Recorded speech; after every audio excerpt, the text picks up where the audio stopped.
What is up, everybody? We are back here to talk about another regional. This one is the Tallahassee Regional. Of course, we have the Florida State Seminoles. We have Coastal Carolina coming in as the 2 seed. We have Northern Illinois as the 3, and St. John's as the 4. So many interesting teams, so many teams who I think could have been even a seed higher.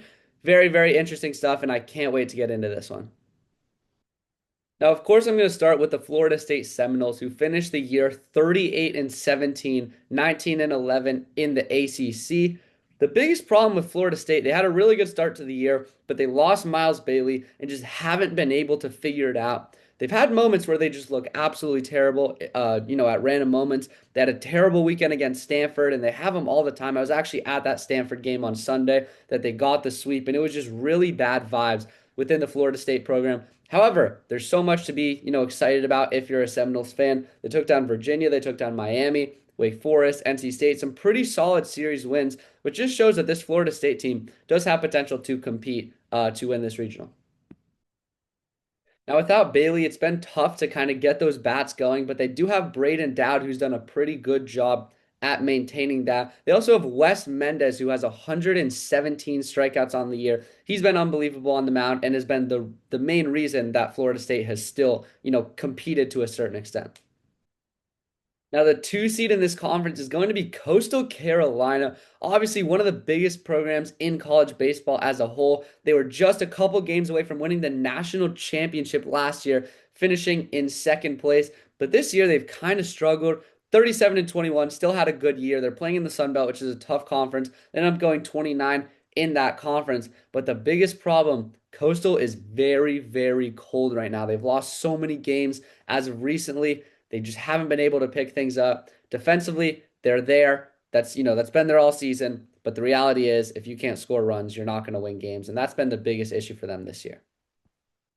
They do have a pretty good hitter in Rex Watson, who's done a lot for them offensively. And then they do have Darren Horn, who's been their ace, kind of the reason that they've succeeded so far defensively. But the reality is, Coastal, with some of these series losses, it's hard to trust them. They lost a series to Old Dominion. They've gotten smacked by Louisiana around a couple times. But remember, they do have good wins. They took down Arkansas State, Texas State, Louisiana, Georgia Southern, and they took down North Carolina once as well, which just shows they can beat anybody. But the reality is, being super cold kind of gives them bad vibes. Now, next up is the Northern Illinois Huskies. They've gone 35 and 17, which is pretty legit for a team in the 3 slot. 21 and 12 in their conference. They only lost one series all year, which is important to note, and that was to Western Michigan. They've also been really streaky late in the year, which I think is really good for a 3 seed who wants to compete to potentially win a regional. They also have some pretty good players on the roster. They have Caden Robinson and Gavin Baldwin, who've both been really good on the bats, and they also have Matt Weisvala as their ace pitcher, who's 8-0 on the year, which just shows, he's been winning tons this year. Next up is St. John's, who is 33 and 24, 15 and 6 in the Big East. They made it as a representative for their conference. They're a pretty good team. Obviously, 9 games over 500 is pretty legit, but the reality is they're super, super streaky.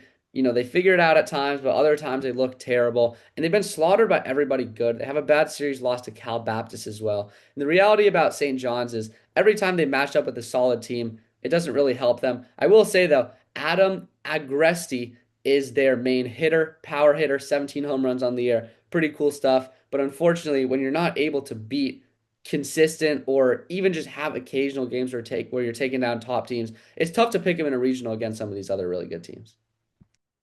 Now, this is going to be a big shocker. Florida State is not going to win the Tallahassee Regional. And to make it even more shocking, neither is Coastal Carolina. I'm going to give the nod to Northern Illinois. They barely lost all year, and the only one was to Western Michigan. They have two really good bats. They have a really good pitcher that I trust in the postseason.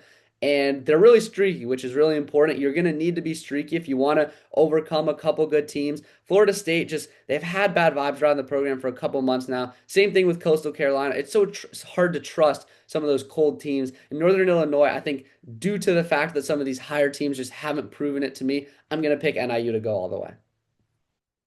So yeah, thank you guys so much for watching. I can't wait to see this series start on Friday. There's so many good games, so many good teams, and stay tuned for more if you want to see some more regional predictions.